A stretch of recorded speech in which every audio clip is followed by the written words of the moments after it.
नमस्कार साथियों, मैं राजेश कुमार शर्मा एक बार फिर से आप सभी का आपके अपने JMD क्लासेस में स्वागत करता हूं और ये आशा करता हूं कि आप सभी लोग स्वस्थ व प्रसन्न होंगे। तो चलिए दोस्तों, शुरू करते हैं आज की अपनी क्लास, जो कि क्लास 12 यानी कि कक्षा 12 के विद्यार्थियों के लिए रहेगी। और ये क्लास फिजिक्स की क्लास रहेगी, जिसमें हम फिजिक्स का पार्ट 1 आपको पढ़ा रहे हैं।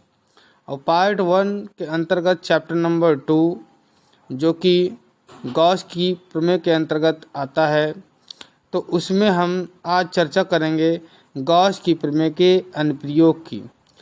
तो अनुप्रयोग के अंतर्गत मैंने आपको पहला जो अनुप्रयोग था वो मैंने आपको बढ़ा दिया था, जो आपको वीडियो प्रोवाइड हो चुका है इससे पहले। आज बात करेंगे गॉस की प्रमेय के अनुप्रयोग, जो सेकेंड अनुप्रयोग है उसकी चर्चा करेंगे। तो चलिए दोस्तों, बढ़ते हैं आज की क्लास की तरफ। तो आज की क्लास के अंतर्गत जो सेकेंड अनुप्रयोग है वो हमारा है अनंत विस्तार की एक समान आवेशित समतल चादर के निकट विद्युत क्षेत्र की तीव्रता। तो दोस्तों, इसको आपने अच्छी प्रकार से समझ लिया होगा कि आज का हमारा जो टॉपिक है वो क्या रहने वाला है। देखिए, इसको इंग्लिश के अंतर्गत किस तरीके से बोलते हैं, intensity of electric field near an uniformly charged plane sheet of infinite extensions. तो अब अगर बात करते हैं जो अनंत विस्तार की चादर, जैसा कि आपको डायग्राम के अंतर्गत भी दर्शाया गया है, तो सबसे पहले हम डायग्राम की चर्चा करेंगे, यानी कि जो चित्र है उसके बारे में समझेंगे और फिर बढ़ते हैं कि चित्र के बारे में कैसा लिखा जाता है और आसान शब्दों में किस प्रकार से लिख सकते हैं। इसके अलावा अगर बात करें दोस्तों, तो इस डेरिवेशन के अंतर्गत जो मुख्य पॉइंट है उनको हम किस प्रकार से ध्यान रख करके इस डेरिवेशन को पूर्ण कर सकते हैं। तो सबसे पहले हम इसको विस्तार से समझेंगे, फिर मैं आपको इसका संक्षिप्त रूप में बता दूंगा दोस्तों। तो चलिए दोस्तों, शुरू करते हैं आज की क्लास। तो जैसा कि आपने सबसे पहले तो आपने ये चीज़ समझ ली है कि इसमें क्या बोला गया कि अनंत विस्तार की एक समान आवेशित समतल चादर है। जैसे कि ये वाला चादर बनाया है, तो जिसे मैं आपको बना करके दिखा देता हूँ। एक चादर बनाई गई है और इस पर क्या है, एक समान प्लस आवेश है, हर जगह है। तो ये चीज़ आपको क्लियर हो गई। तो ये जो चित्र में बनाया गया है, ये चादर का इतना चित्र मैंने बना करके आपको दिखा दिया। अब बात कर लेते हैं आगे दोस्तों कि आगे किस प्रकार से बताया गया है। अब आगे के बारे में बात करेंगे तो इसी चादर में जैसे कि एक हमारा कोई बेलनाकार पृष्ठ है, बेलनाकार पृष्ठ है इस तरीके से, या थोड़ा सा आप इस तरीके से समझ लो, बेलनाकार पृष्ठ है और चादर जो है वो किस प्रकार से, चादर कुछ इस प्रकार से है जैसा कि आपको बना करके दिखाया गया है। तो इसका मतलब ये हुआ दोस्तों कि ये जो चादर है, तो चादर इसके मतलब जो तल है, तल से किस तरीके से रखी, जैसे कि आप मोबाइल को देख रहे हैं और आपकी नज़र जिस एंगल से स्क्रीन को देख रही है, ठीक उसी प्रकार से ये गॉसी पृष्ठ इसमें लगाया गया है दोस्तों। तो मेरे ख्याल से ये चीज़ आपको क्लियर हो गई होगी। और आप इस डायग्राम को एक दो बार बना करके देख लें। ये ज़रूरी नहीं कि आप हूबहू ऐसा ही बनाएं, तो इसको चेंज भी कर सकते हैं। जैसे कि बात करें कि चेंजिंग में क्या चीज़ आएगी, तो एक आप प्लेट बना लेंगे, जो मतलब अनंत विस्तार की चादर है, चादर को बना लेंगे, गॉसी पृष्ठ को बना लेंगे। इसके हिस्से जो दे रखे हैं ये दो, यानी कि S1 और S2, तो आप S2 को इधर शिफ्ट कर सकते हैं और S1 को इधर शिफ्ट कर सकते हैं, ये दोनों चीज़ें चल जाएंगी। अब बात कर लेते हैं S1 और S2 के लिए, तो क्या क्या चीज़ें कंडीशन दे रखी होती हैं। तो जैसे कि S1 की चर्चा कर देते हैं, तो S1 से आप समझ लीजिए उसी प्रकार से ठीक क्या रहता है, S2 के लिए रहता है। और इस पूरे डायग्राम को 3 पोर्शन में बांटा गया है, जैसा कि S1, S2 और S3। ये रहा S1। तो ये 3 तरीके से आपको पृष्ठ के अंतर्गत दर्शाया गया है दोस्तों। अब बात कर लेते हैं एक पृष्ठ के बारे में। तो जैसे कि जो गॉसी पृष्ठ था तो उसका जो क्षेत्र कैसा हो गया, ये क्षेत्र हो गया। तो अगर बात करते हैं तो इस क्षेत्र के लंबवत जो हमारा क्या है, लंबवत का नाम, हाँ सही है लंबवत, तो ये क्या रहेगा वेक्टर ई, यानी कि बात करें तो वैद्युत क्षेत्र की तीव्रता की। और साथ में ही यहाँ पर अगर बात करें दूसरे के लिए तो ये क्या रहेगा, ये रहेगा डी ए, जो कि हमारा क्या रहता है क्षेत्रफल सदिश रहता है। और इसमें एक सूक्ष्म भाग बताया गया है जैसा कि चित्र में दर्शाया भी गया है, तो आप देख सकते हैं, और इसको पी डैश के रूप में दर्शाया गया है। ठीक इसी प्रकार से दोस्तों अब इसमें मेन चीज़ क्या दे रखी है, मेन चीज़ इसमें यह दे रखी है कि जो वैद्युत क्षेत्र की तीव्रता जो ई है, वैद्युत क्षेत्र की तीव्रता जो ई है, और साथ में अगर बात करें डी ए की यानी क्षेत्रफल सदिश, तो इन दोनों की दिशा कैसी है, समान, कैसी है, समान दिशा है। अब जब समान दिशा के बारे में बात करेंगे दोस्तों तो इसमें एंगल क्या बनेगा, या तो बनेगा आपके लिए 0 और या फिर कितने बनेगा 180 डिग्री। तो ये दो तरीके के एंगल इसमें बन जाएंगे। तो मेरे ख्याल से यहाँ तक आपको क्लियर हो गया। ठीक जैसे ही आपके लिए S1 पृष्ठ के लिए है, ठीक इसी प्रकार से S2 पृष्ठ के लिए रहेगा। और S3 पृष्ठ कहाँ है, चादर पर है। तो चादर पर ना होकर के कहाँ पर दिखा रखा है, मतलब चादर से थोड़ा सा परे यानी गॉसी पृष्ठ पर ही है। तो ये तीसरा वाला जो दिखाया गया है जैसा कि यहाँ पर है डी ए ई, तो इसकी जो दिशा रहेगी यहाँ पर एंगल कितना बन रहा है, यहाँ बन रहा है 90 डिग्री, यानी कितने का बन रहा है 90 डिग्री दोस्तों। तो ये भी आपको यहाँ तक क्लियर हो गया होगा। तो चर्चा करते हैं अब इसके बारे में कि हमें इसके अंतर्गत क्या क्या चीज़ें लिखनी होती हैं दोस्तों, और किस तरीके से हम इसे आसान शब्दों में लिख सकते हैं, और कोई सी भी लाइन आगे पीछे को एडजस्टमेंट किया जा सकता है दोस्तों। तो चलिए अब बात कर लेते हैं, यहाँ तक आपने क्लियर कर लिया इसको। अगर दोस्तों आपको कोई भी चीज़ समझ में ना आए तो आप कमेंट बॉक्स में कमेंट अवश्य करना है, जिससे कि आपको और बढ़िया तरीके से इस चीज़ के बारे में बताया जा सके। तो सबसे पहले देखेंगे जो समतल चादर है, तो उसके बारे में देखिए कह रखा है कि माना अनंत विस्तार की एक समतल चादर। अब जिसकी मोटाई के बारे में बात करें तो मोटाई क्या रहेगी, मतलब 0 नगाड़ के हिसाब से रहनी है।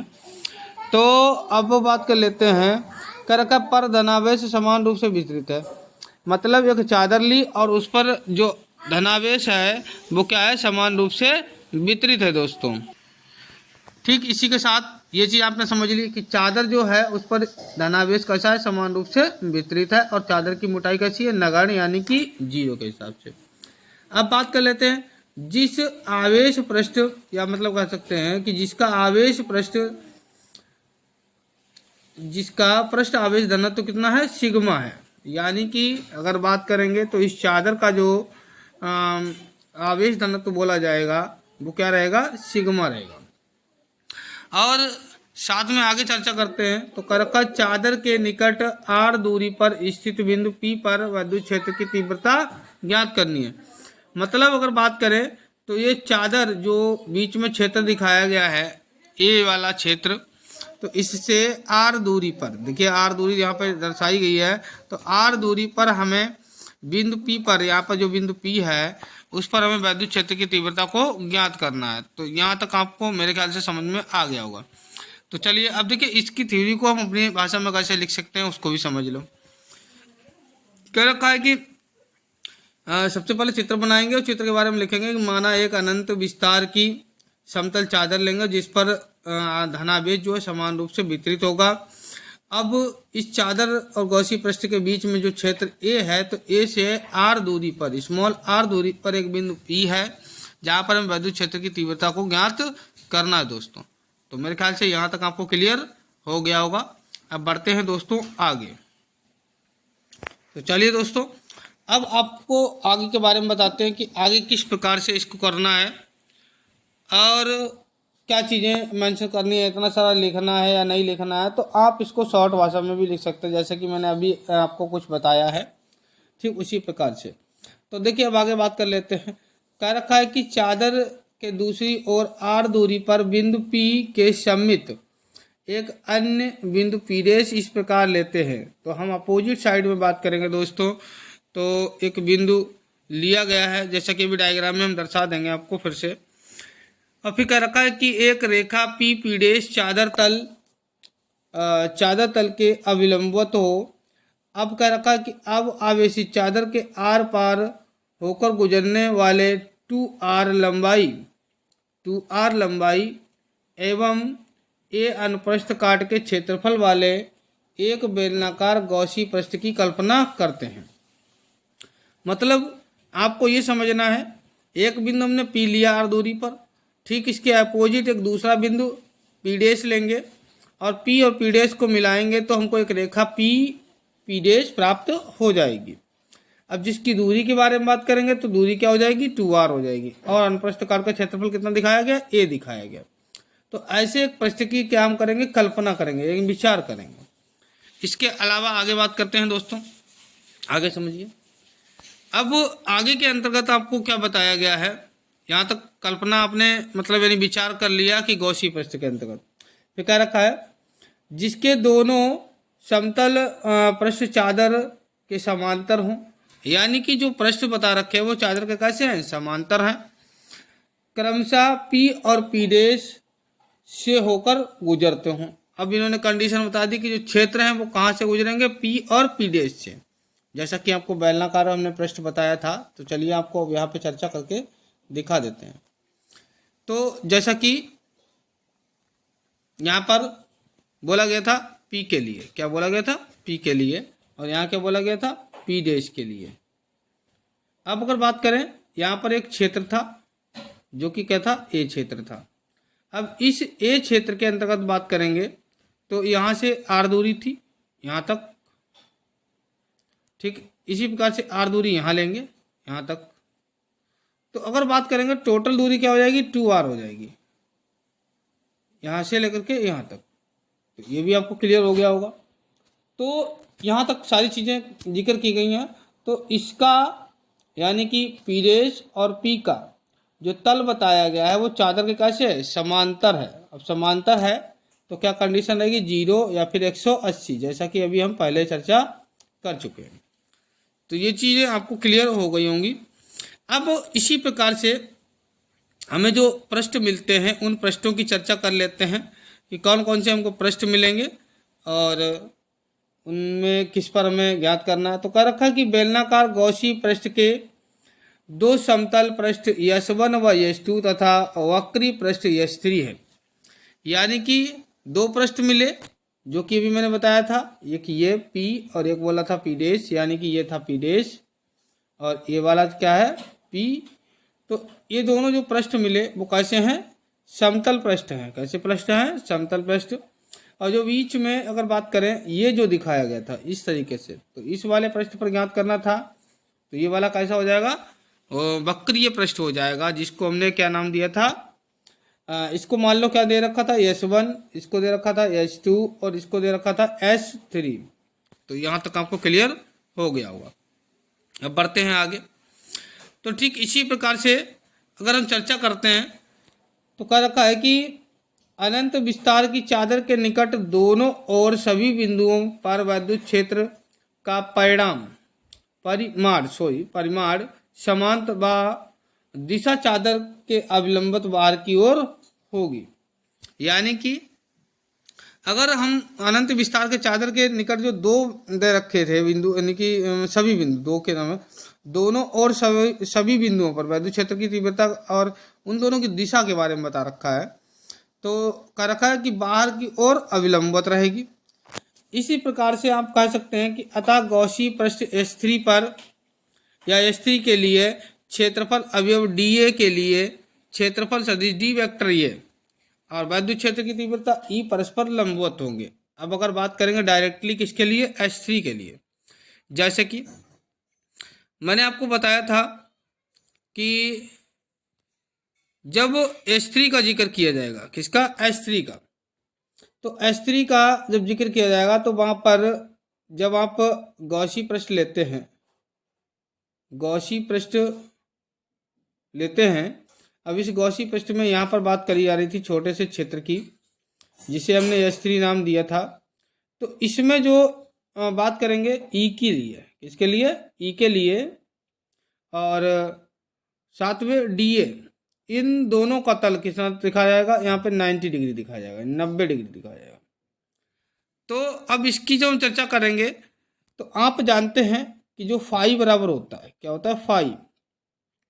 अब यहाँ किसकी बात कर रहे हैं, 3 की बात कर रहे हैं, पृष्ठ यश 3 की बात कर रहे हैं। तो यहाँ क्या हो जाएगा, E इंटू में DA और इंटू में कॉस। अब एंगल के बारे में बात करेंगे तो कितना मिल जाएगा, 90 डिग्री। अब कॉस 90 इज वैल्यूएशन दोस्तों कितनी होती है, कॉस 90।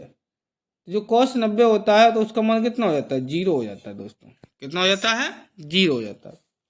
तो हम यहाँ से पाएंगे कि जो हमारा फाई 3 है, यानी कि जो हमारा फ्लक्स निकलेगा पृष्ठ यश 3 के लिए, वो हमारा क्या रहेगा, वो हमारा मिल जाएगा, यानी कि जो वैल्यूएशन रखेंगे तो फंक्शन क्या हो जाएगा, 0 हो जाएगा।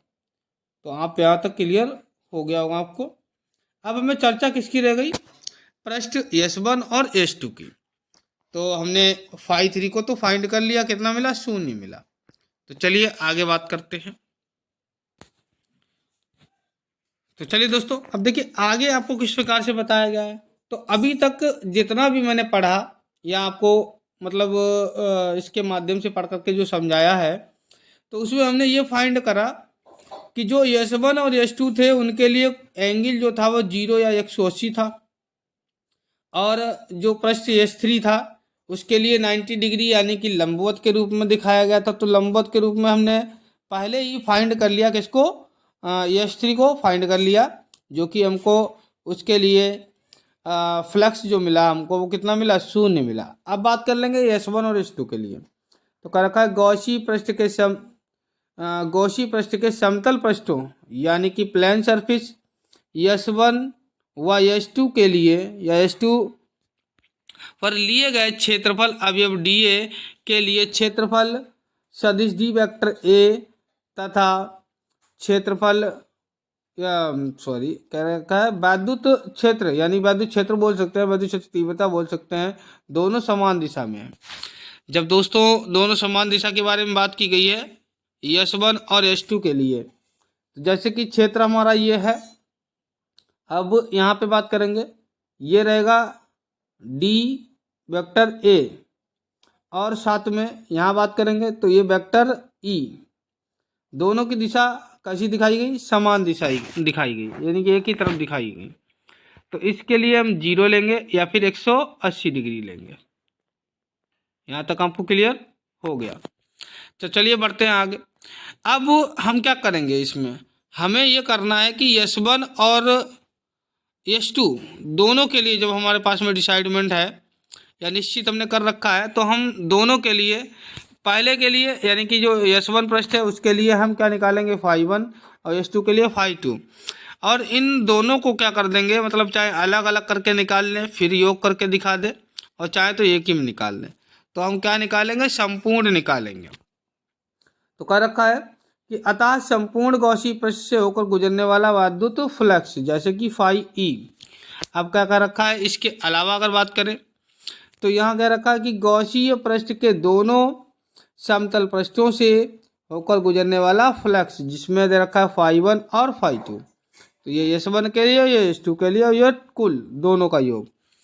तो अब अगर बात करते हैं और हम किसके अंतर्गत निकाल रहे हैं, अभी सूक्ष्म पृष्ठों को लेकर के चल रहे हैं। तो हम सबसे पहले पूर्ण को निकालने के लिए हमें इंटीग्रेशन कराना होगा। तो हम इंटीग्रेशन और S1 पृष्ठ सापेक्ष में S1 आ जाएगा, और फिर लिख जाएगा वेक्टर E और साथ में DA। इसी प्रकार से दूसरा हो जाएगा हमारा। अब इन दोनों के लिए जो वेक्टर सदिश हटाते हैं तो हमारे पास में जाएगा कि इक्वल में इंटीग्रेशन और S1 साथ में E और साथ में DA, और कॉस मैंने बोला था थीटा आता है, तो थीटा की जगह क्या एंगल लेंगे, 0 ले सकते हैं या फिर 180 ले सकते हैं। तो यहाँ 0 ले लिया, साथ में इसी प्रकार से सेम इसी कंडीशन का दूसरा कर देना है। और बात करते हैं कि कॉस और कॉस 0 इज वैल्यूएशन कितना होता है, 1 होता है दोस्तों। तो कॉस 0 का मान 1, कॉस 0 का मान 1, मतलब सेम जो नंबर है वही आ जाएगा। तो यहाँ पर हम देख सकते हैं हमें क्या मिलता है यहाँ से। और ख़ास बात करते हैं कि हमें किसका निकालना है, क्षेत्र से मतलब होता है। तो हम DA को मतलब जो DA होता है हमारा जिसे बोलते हैं क्षेत्रफल अवयव, तो उसका हम क्या कराते हैं, इंटीग्रेशन कराते हैं। जैसा कि इसका इंटीग्रेशन करा दिया जाएगा, ई को बाहर निकाल दिया जाएगा, इस ई को बाहर निकाल दिया, इंटीग्रेशन करा दिया गया। अब अगर बात करेंगे कि इंटीग्रेशन और अगर यदि एस लिखा है और साथ में डी ए लिखा है, तो इसका मतलब दोस्तों क्या हो जाता है, ए हो जाता है। इसका मतलब क्या हो जाता है दोस्तों, ए हो जाता है, यानी कि पूर्ण निकल आता है। तो इसी प्रकार से हम पहले के लिए और दूसरों के लिए, दोनों के लिए क्या है, ए का यूज कर लेंगे। जब हम दोनों के लिए ए का यूज कर लेंगे तो हम आगे कंडीशन पे पहुंच जाएंगे। तो चलिए बढ़ते हैं आगे। अब देखिए दोस्तों, आगे की बात करते हैं। तो आगे क्या बताया गया है, जैसा कि आपको मैंने बताया कि दोनों जगह पे ए का यूज हो जाएगा। तो इस प्रकार से अतः हम बात करेंगे कि फाई इक्वल में ई ए दोनों की जगह पे आ जाएगा, और ये मिल करके क्या बन जाएगा, 2EA, क्वेश्चन नंबर फर्स्ट के रूप में। फिर आगे पहुंचेंगे तो कह रखा है परंतु गॉस की प्रमेय से, तो गॉस की प्रमेय क्या दे रखी है कि फाई ई इक्वल में 1/ε0 और इंटू में गॉसी पृष्ठ द्वारा घेरा गया कुल आवेश। जैसे कि अगर बात करें आवेश के लिए, तो ये हमारा पहले रिलेशन हो गया, इतना रिलेशन हमको याद रखना है। अब इस आवेश को निकालेंगे तो हमारे पास होता है परंतु पृष्ठ आवेश घनत्व यानी सिग्मा इक्वल में क्यू बाई ए। अगर यहाँ से क्यू के लिए निकालें तो क्यू बराबर में क्या मिल जाएगा, हमको मिल जाएगा सिग्मा ए। तो इसका यूज हम कहाँ कर देंगे, इसकी जगह पे कर देंगे, जैसा कि यहाँ पे दिखाया गया है। कर रखा आता गॉसी पृष्ठ द्वारा घेरा गया कुल आवेश यानी कि क्यू इक्वल में सिग्मा ए। और इस सिग्मा ए का यूज हमने गॉस वाले, मतलब जो गॉस की प्रमेय थी उसमें कर दिया, तो हमें कुछ इतना मिल गया। अब इसे बना लिया हमने क्वेश्चन नंबर सेकेंड। जब हमारे पास में दोनों इक्वेशनें कंप्लीट हो जाती हैं, फिर हम बात करते हैं आगे। अब इन दोनों इक्वेशनों की हम क्या करा लेंगे, तुलना करा लेंगे या फिर कंपेयर करा लेंगे। तो कंपेयर कराएंगे तो समीकरण फर्स्ट व सेकेंड की तुलना करने पर, तो यहाँ से देखेंगे तो ये हमारे पास में जो दिखाया गया है कि फाई ई जो है वो क्या है, 2E के बराबर में, तो यहाँ आ गया। और साथ में फिर फाई ई के बराबर में इतना है, तो ये भी आ गया। या ऐसे भी बोल सकते हैं कि समीकरण सेकेंड में समीकरण फर्स्ट से मान रखने पर फाई ई का, या समीकरण फर्स्ट में समीकरण सेकेंड से फाई ई का मान रखने पर, तो दोनों प्रकार से किया जा सकता है। अब यहाँ से बात करेंगे दोस्तों कि जो चीज़ें मतलब कैंसिल होने वाली हैं उनको कैंसिल आउट कर देंगे। जैसे कि ए से ए कैंसिल आउट हो गया, अब बचा यहाँ से 2, तो 2 को हमने इधर भेजा तो यहाँ क्या आ जाएगा, बटे में आ जाएगा। यानी कि हमको जो रिलेशन मिलेगा दोस्तों, वो रिलेशन हमारे पास में फाइंड होकर के आ जाएगा कि E इक्वल में सिग्मा अपान में 2ε0 और साथ में इसका मात्रक आ जाएगा न्यूटन प्रति कूलम। तो मेरे ख्याल से दोस्तों यहाँ तक ये डेरिवेशन आपको बहुत अच्छी प्रकार से समझ में आ गया होगा, और ये मैंने डेरिवेशन आपको पूरा विस्तार पूर्वक बता दिया एक एक पॉइंट को लेकर के। अगर यदि कहीं पे भी दोस्तों प्रॉब्लम आती है तो आप कमेंट बॉक्स में अवश्य कमेंट करके उस प्रॉब्लम का सलूशन प्राप्त कर सकते हैं। और यदि हमारा चैनल आपको अच्छा लग रहा है और सब कुछ समझ में आ रहा है तो चैनल को लाइक करेंगे, सब्सक्राइब करेंगे, दोस्तों में शेयर अवश्य करेंगे। और इसी के साथ कुछ लाइनें इसकी और बताई गई हैं, उनके बारे में भी चर्चा कर देते हैं, और फिर आपको शॉर्ट जो इसकी विधि है उसके बारे में बताते हैं कि जब समय कम होता है तो हम किस प्रकार से इसको करते हैं। तो चलिए बात कर लेते हैं। देखिए अन्य लाइनों के बारे में बात कर रखा है। तो कर रखा है कि वैद्युत क्षेत्र की तीव्रता चादर के प्रेक्षण बिंदु की दूरी r पर निर्भर नहीं करती, अतः अनंत विस्तार की आवेशित चादर के निकट वैद्युत क्षेत्र की तीव्रता का परिमाण सभी बिंदुओं पर समान रहता है।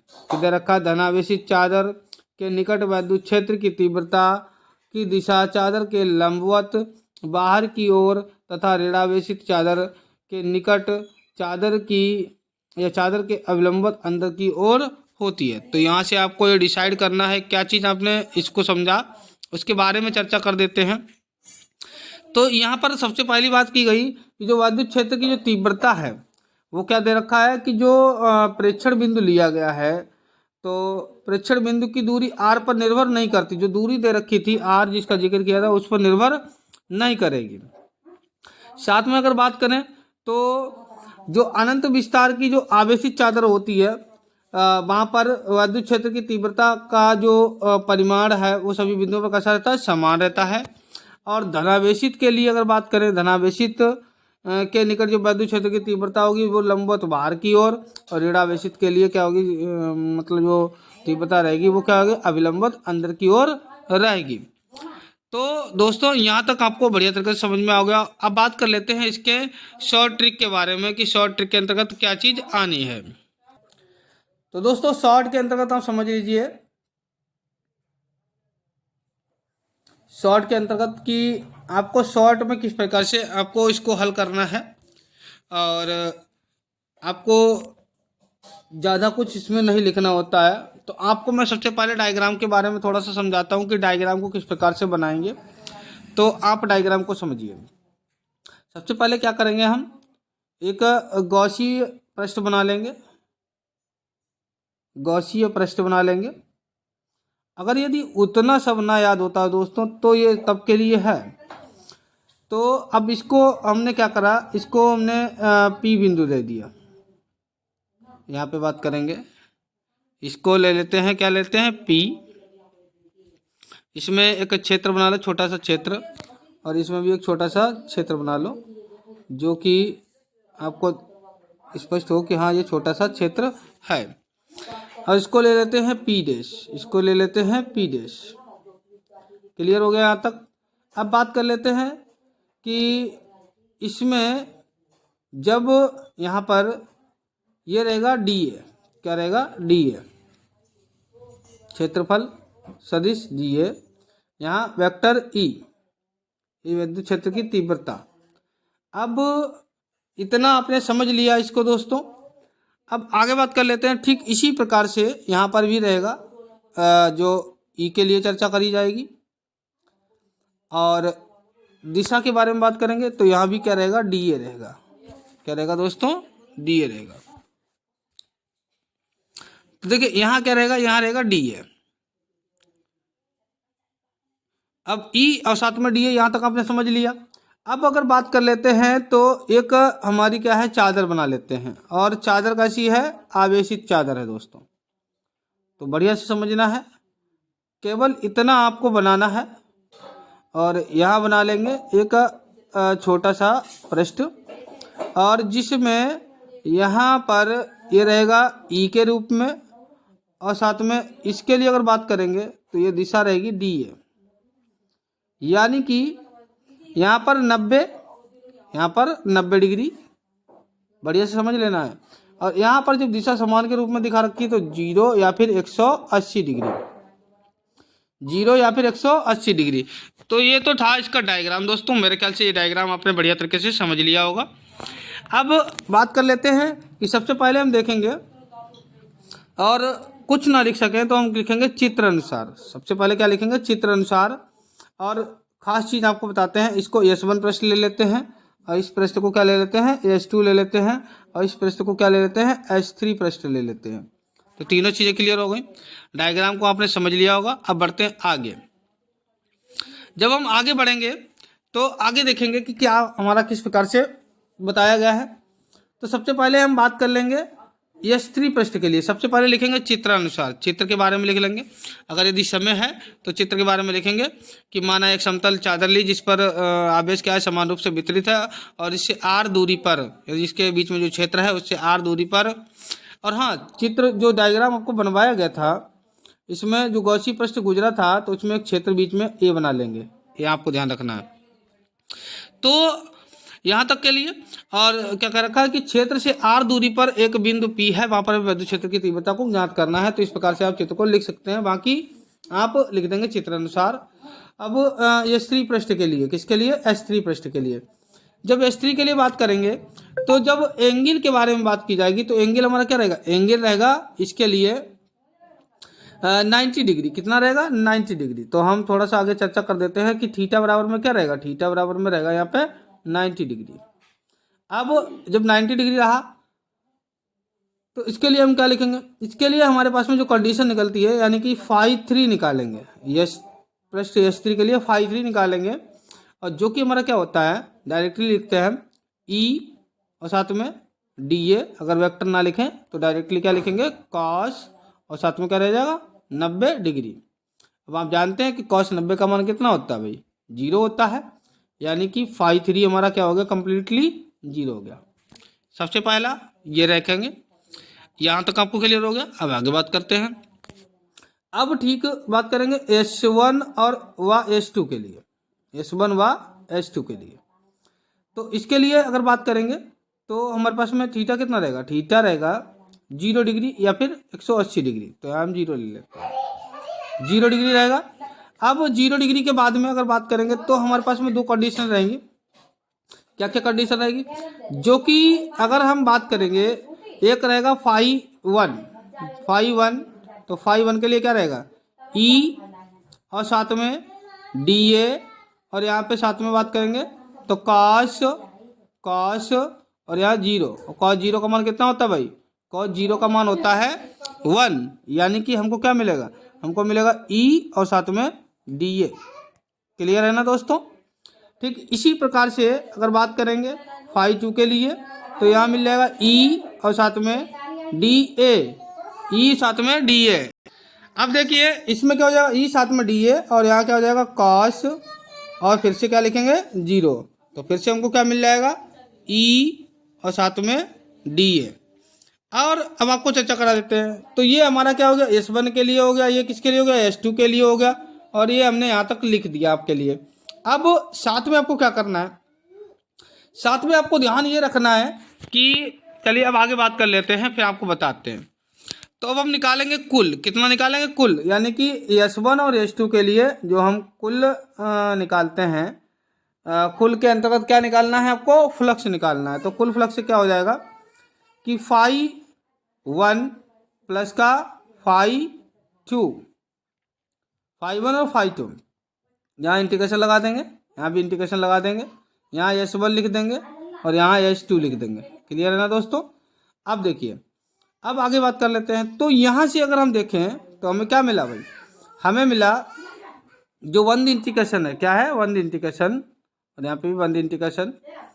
तो इन दोनों में अगर हमने मानों को रखेंगे तो ई को हम बाहर कर लेंगे, और यहाँ क्या मिल जाएगा, यानी कि बंद इंटीग्रेशन और S1, और यहाँ क्या मिल जाएगा साथ में DA, S1 और DA।